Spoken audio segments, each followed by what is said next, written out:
Hi friends, main competitive ఎగ్జామ్స్లో bank ఎగ్జామ్స్లో అడిగేటి ఏంటంటే ఫస్ట్ టాపిక్కే సిట్టింగ్ అరేంజ్మెంట్ అడుగుతాడు.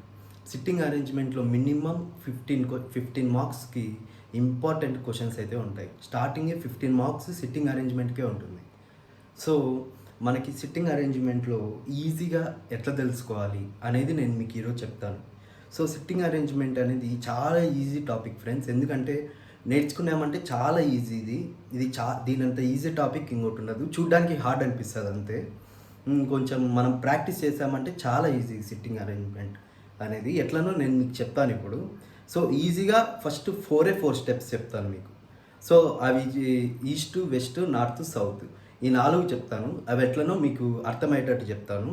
ఇవి అర్థం చేసుకున్నారంటే చాలా ఈజీ సిట్టింగ్ అరేంజ్మెంట్. సో అది ఎట్లనో ఇప్పుడు చెప్తాను చూడండి. సో సిట్టింగ్ అరేంజ్మెంట్లో ఫస్ట్ మనకి ఏం రావాలంటే north, south, east, west. So ఇప్పుడు ఈ లైన్ ప్రకారం ఏంటంటే, ఈ లైన్ ఉంది కదా, దీని ప్రకారం ఏంటంటే నార్త్ సైడ్ కూర్చున్న వ్యక్తులందరూ ఇలా వస్తుంది. ఇలా యారోస్ అన్నీ ఇలా ఉంటాయి చూడండి. నార్త్ సైడ్ ఉన్నారు కాబట్టి ఇది యారోస్. సో వాళ్ళకి లెఫ్ట్ రైట్ ఏమవుతుంది, మనకి left hand side left, right hand side or right. మళ్ళీ వీళ్ళు ఒకవేళ సౌత్ సైడ్ కూర్చున్నారనుకోండి, సౌత్ సైడ్ కూర్చున్నప్పుడు ఇవి చేంజ్ అవుతుంది అనమాట.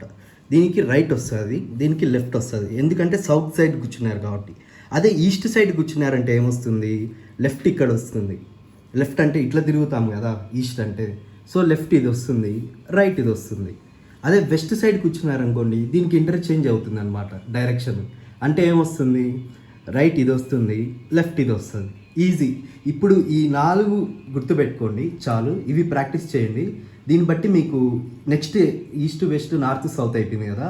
Next inwards, outwards. అంటే ఇన్వర్డ్స్ కూర్చుంటే ఏ డైరెక్షన్ వస్తుంది, అవుట్వర్డ్స్ కూర్చుంటే ఏ డైరెక్షన్ వస్తుంది, స్క్వైర్స్లో ఏ డైరెక్షన్ వస్తుంది, రెక్టాంగులర్లో ఏ డైరెక్షన్ వస్తుంది అనేది చెప్తాను అనమాట.